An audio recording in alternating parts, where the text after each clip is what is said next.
Wow, it's great to be here. It's an honor, as always, to talk to such a smart crowd of technologists. Originally, this talk was going to be about 3 things that OpenStack needs to do, but I couldn't narrow it down to 3, so we're going to go to 5. For those of you who don't know, I have a cardinal rule that I try not to drink coffee on the morning that I'm presenting. Sometimes it makes me turn my speed up like 4x. Unfortunately, I broke that rule. But fortunately, I'm actually doing something that I've never done before, which is instead of giving you 20 slides in 20 minutes, I'm going to do 5 slides in 20 minutes. So a lot more talking, and hopefully the coffee will help. Before I get into it, though, there's a couple announcements for the folks who don't follow me, all the time on Twitter. Shame on you. You may not know that my wife is pregnant, and I'm having my first child on December of this year, and I'm super excited about that. I'm also very scared, so I'll take all parenting tips, mostly. So, say again? Don't do it. Yeah, no, that ship has sailed. So the other thing I wanted to let you guys know, which is what I thought was kind of interesting, is that this year, next month is my 25th anniversary working in the Silicon Valley. Thanks. So that is a long time to work in IT or to really do anything. I'm a little stunned that I got this far. I'm a little stunned that starting off as a 19-year-old working as a systems administrator, at a wafer fab company, when Silicon Valley was still, we didn't have all the companies we have today. I'm a little I don't want to say impressed with myself, but at least proud that I've made it this far and can be on the stage in front of you today and share some of my thinking and my experience from those 25 years. So given that, having done infrastructure pretty much the entire time for all 25 years, I thought I would start off by asking some key questions. So first of all, I wanted to know who in the audience thought that setting up a software-defined network, an SDN, was like really easy. Okay. And then I want to know who thought that setting up a software-defined storage system was really easy. And then I want to know who thought that doing the same with, say, managing COTS hardware at massive scale was really easy. Right. So that's the first thing I want to talk about. This thing where we talk about OpenStack or cloud as being easy. I've got an OpenStack distribution that will make setting up your cloud so easy. It's ridiculous. Right? You're taking these things like SDN and SDS and all these things that are in and of themselves very complex tasks, and you're putting them together, which makes them exponentially harder. And yet our marketing teams, even mine, go out and try to tell customers that setting up your cloud, getting your OpenStack distribution up and running, your OpenStack deployment up and running will be easy. It will be simple. You will take the magic fairy dust out of the OpenStack box, you will sprinkle it into your data center, and poof, up comes the magical cloud. The problem with this is that it sets expectations in the wrong place. This stuff has never been easy. It will never be easy. Putting it all together just makes it much, much harder. And I personally have been very frustrated with the fact that we don't stop this. Because, and I'm going to come out and say some things today that may make people uncomfortable, I've seen a lot of failures in the field. I love OpenStack. OpenStack built my company, and it got it sold to EMC. I love OpenStack, right? I have no problem with OpenStack. I want OpenStack to succeed more than pretty much anybody else here. But the problem is when we set these expectations in the wrong way, customers do crazy things like, do a software-defined network deployment that they plug into OpenStack along with some new experimental distributed storage system, and then they wonder why everything goes tits up. Well, of course it went tits up, because unless you can put tens or dozens or even hundreds of developers who really know what they're doing, not people who did websites, but people who understand networking and storage and compute, you can't take that you can't do that. You can't build it yourself. So please, cloud is not easy. So for those of you who don't know, I've been doing this thing for a very long time. And in the early days, even pre-OpenStack, I brought in one of the world's largest ODM manufacturers to Korea Telecom, AT&T, and Walmart. The problem was that hardware was dangerous. It was like putting broken glass into your data center. Every time you turned around, you were cutting yourself.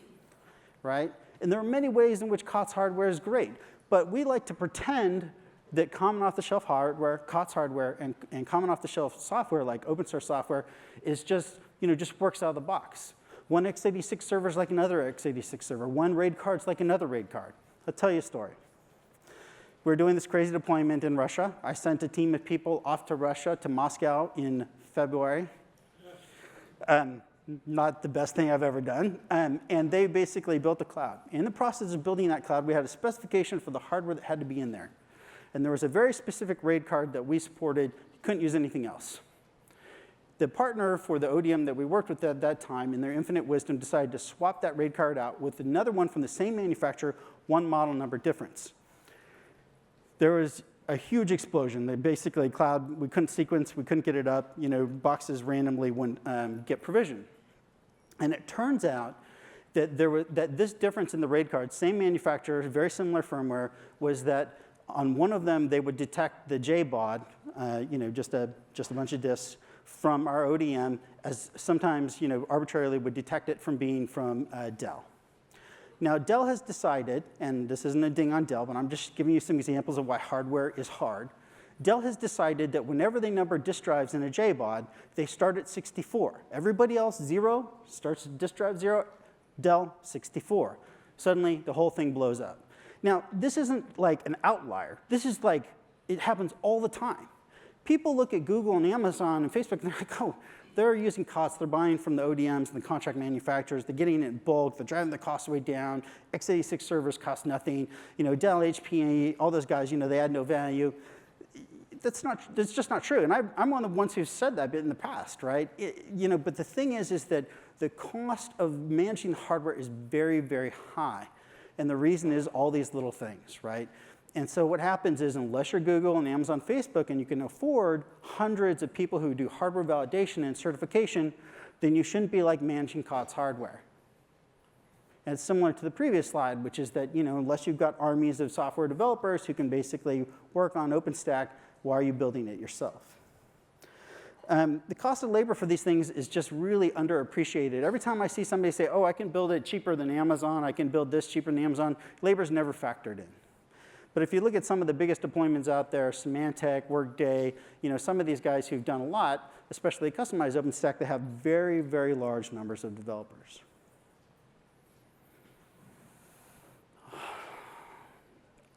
I hate this. I'm dealing with this every day, right? Which is like, I want to go put like my SAP up and run it on my OpenStack. And I'm like, well, there's no DRS, there's no HA. If you're in financial services and you have the workload use case where you have to do synchronous replication over dark fiber, that doesn't exist either. And customers are confused. They're like, well, why? I just want OpenStack because it's a cheaper VMware, right? That's not the deal, right? I've been in this, and I've been in cloud since the beginning, and I am saying, I don't care what any of the other OpenStack vendors say, there is no doubt that OpenStack was designed as a clone of Amazon Web Services. That is its lineage. People are trying to make it do all kinds of unholy things. That's fine. Party on. I guarantee that if in the last 5 years you couldn't make OpenStack look like VMware, you won't get it done in the next 5 years. Period. OpenStack is for cloud-native applications that can run on a 2 or 3.9 infrastructure. It's not for building a 5.9 infrastructure. If you've got applications that require that, they don't belong on OpenStack. It's just all there is to it. I was told not to add this slide because I might piss off a lot of the vendors. People are in OpenStack, they want to make money. That's great. I actually think there's lots of ways to make money in OpenStack.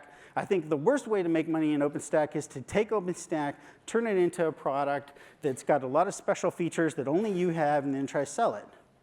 Why do I say this? Because that's what I did. Cloud scaling had really awesome stuff. We had a layer 3 networking stack that was absolutely bulletproof, scaled to the nth degree, never had a problem with it in production except for the very first deployment, not one time after that. We had storage, absolutely, utterly bulletproof, but all of it was different. OpenStack just suffers from this even before the vendors come in. There's hundreds and hundreds and hundreds of configuration options. And every OpenStack deployment is basically its own unique snowflake. Still, Like, I and others have been saying that for like since the beginning, and it's still true today. And efforts like DevCore are very helpful, and I love Rob, and that's all great and everything, but the problem is that DevCore is like SQL 92, right? Every database supports it, but like your app talks to a database, and it's using the non-SQL 92 pieces of the database. And your app is going to have a hard time if you want to swap that database out with another one. That's just all there is to it. I guarantee it everywhere, right? Maybe that changes over time, but part of it is that you just can't have differentiation. You just can't have OpenStack be different. You've got to say, out of those 500 options, what are the defaults, right? I'll give you some examples, right? One of the options is that you get a public auto-assignment of a floating IP every time you spin up a VM. That's a configuration option, right? That's what Amazon does. You spin up any VM, and you automatically get a floating IP, or elastic IP in Amazon parlance. OK, great. If this OpenStack cloud chooses to do that and this other one doesn't, then you suddenly have a problem for interoperability. It doesn't matter that DevCore can test that, because DevCore is testing whether the capability exists. It's not testing whether it should be enabled or not. If you go out and you get a Cisco router and you get a Juniper router, those things will talk to each other until the cows come home, pretty much with all the protocols, because 90, 95, 99% of all the capabilities are implemented, and there's a rough agreement how TCP/IP works. OpenStack is in a whole other place that looks more like that database example I gave. And I want it to be different, right? I carried the torch, as many of you know, for it being compatible with Amazon Web Services. OK, that's fine. We didn't go there. If we're not going to even have one standard, let's have 5. Let's not have an infinite number of standards for how OpenStack is deployed, because the outcome of that is that it's bad for everybody. The customers don't know what they get. People's pieces don't interoperate. You can't build any kind of standards around it. And frankly, I get worried about OpenStack's future at times, because things don't coalesce like this. Where's the coalescing? Where's the cohesion? Where's the de facto thing that says this is OpenStack? It's not there. And things like DevCore go very, very slow.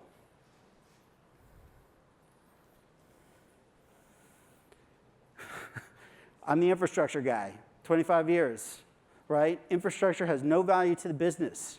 It keeps the lights on. It keeps the water going. It sends electricity from one place to another, bits, and from one place to another. That's all it does. It enables other things, right? It has value in that it exists, but it doesn't have business value.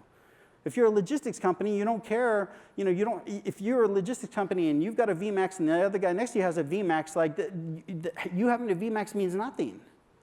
But if you had your software developers working on the next mobile phone application that would allow your customers to know when their package is going to arrive 5 minutes before it arrived and get an SMS notification that they could respond to, that would provide tremendous value to the customer. Instead, there's a lot of navel-gazing. There's a lot of attempts to really spend time trying to figure out how to put special sauce into the infrastructure. They don't really need special sauce in the infrastructure. I understand the enterprise vendors do, like even me, even mine, but I'm saying that the customers don't, right? It's like saying that everybody needs a different kind of electricity. Everybody doesn't need a different kind of electricity. I'm sure you figured that out, right? And so the problem is that, again, there's no cohesion, there's no coalescence. We're not driving to a point. DevCore is not enough. The product working group, which I got up on stage here last year and ranted about, that's not enough, right? And part of this is people's desire to have it do a thing that it doesn't. Do you know how much effort it's going to be to try to make OpenStack look like VMware, to add in DRS and HA and synchronous replication over dark fiber for Ceph or whatever, and to do that all cleanly so it works with whatever hypervisor? That's crazy talk. It's just crazy talk. It will never, ever, ever happen.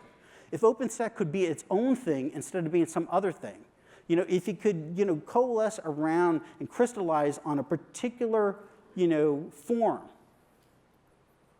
everybody would win. It's this whole kind of prisoner's dilemma type scenario. It looks like I might run under time, so I might rant extra. So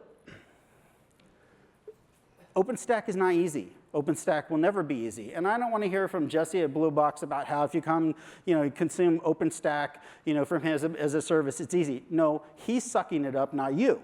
It's still not easy. Okay? And this whole thing, like, the number one reason that cloud scaling didn't get the traction that I really wish it would have gotten is because people were so focused on DIY, and it still happens today. I walk into customers, and I get salespeople calling me in EMC, and like, oh, my customers like decided they're going to DIY, they don't want lock-in, blah, blah, blah, blah, blah. Let's say that you were going to make OpenStack easy. Let's say you were really going to make it easy. You know what it would be? It would be in an appliance. Right? I mean, is there a reason that Mirantis now is working with Redaptor on an unlocked appliance? Right? It's to make the COTS hardware be not painful, the COTS software not painful, and to have an opinion baked into like the way that you do the system, and to roll the hardware in and integrate away. But no customers want that right now. They have an allergy to appliances, right? I mean, that's just where the world is. I'm not saying it shouldn't be there. What I'm saying is that's a reality of it. Like, you can't have your cake and eat it too. You got to pick one or the other. It's either easy or it's not there, it's not proprietary. It's not locked in. You can't have both of those, at least not easily. Maybe we'll find another path. I think there might be a third path, but it's still not found. And even if we find it, OpenStack still needs to coalesce. It still needs to have some kind of opinion. It can't be all things to all people. I hope you've heard of this kind of notion, the second platform versus third platform. It's a notion that IDC came up with, and it's basically this idea that kind of we had the first platform, which is mainframes, and the second platform, which I think of as enterprise computing, client server, call it what you will, and the third platform now is cloud computing. So the third platform is about cloud native applications. It's about the fact that a large application in the enterprise is no longer your SAP deployment, but your little app that you're plugging into Facebook. That's now a huge application. That the fundamental game has changed. That everything is multi-core and scale out and all those things. Everything that you guys know, so I don't want to belabor the point. That is where OpenStack will shine. Yes, I get it. The vast majority of enterprise customers' workloads today are not third platform, okay? We did this before. We went from the first platform to the second platform, mainframes to enterprise computing. How many people who were there during that era saw all of the applications running off the mainframe at full speed onto the second platform? None. Zero. They didn't move. Visa's still processing the world's credit card transactions 25% a day on mainframes. Amex is doing the same. I mean, the transition that's happening now, the third platform, it is about what is possible. Look at the difference between the first platform and the second platform. Look at the difference in the IT industry. The difference in the size of the IT market between the first platform and the second platform is something like 40 to 100x. Now imagine that the third platform is another 40 to 100x. Imagine that the scale of these applications is an indicator of how big the opportunity is. Then chasing ourselves and trying to stick SAP on OpenStack seems like a fool's errand because this stuff's moving very, very fast. I think it was Gartner or somebody like that said something like 30% of businesses are going to be challenged by upstarts, companies like Uber and Airbnb and all that by 2018. 30% of the industry leaders in each of their segments, right? I mean, it is changing. OpenStack needs to focus on a third platform. It needs to be about enabling cloud-native applications behind the firewall. And of course, if I beat my old hobby horse, that means working well with Amazon, but I'll leave that aside. A testable base reference architecture. I don't know. Maybe this is going to be another time that like I'm whistling into the wind. But if I had the choice right now, unlike with cloud scaling, but if I had the choice right now, I'd rather go fight the fight with EMC that like, hey, the OpenStack community has decided on this. This is the reference architecture for OpenStack deployments so they can be interoperable. And if we do this, we'll be interoperable with all the open. I'd rather go fight that fight inside of EMC and make them do it, right? It's just that time. I don't think we can continue on in the same trajectory we're on. And then, finally, I think you got this. The value is not in the infrastructure. It's in the applications above them. We really need to get that in our heads. We need to spend less time fiddling with storage and networking and all those things, and we need to spend a lot more time thinking about the agility of the enterprises that we're selling to. We need to think about how we enable customers to go fast, fast, fast. Your average enterprise is not going to become Google. How do we get them part of the way? They're not going to become Facebook. How do we get them, just even a little bit better, a little bit faster?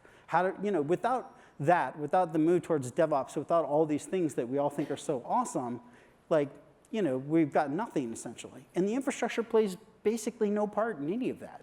That's why people love Amazon.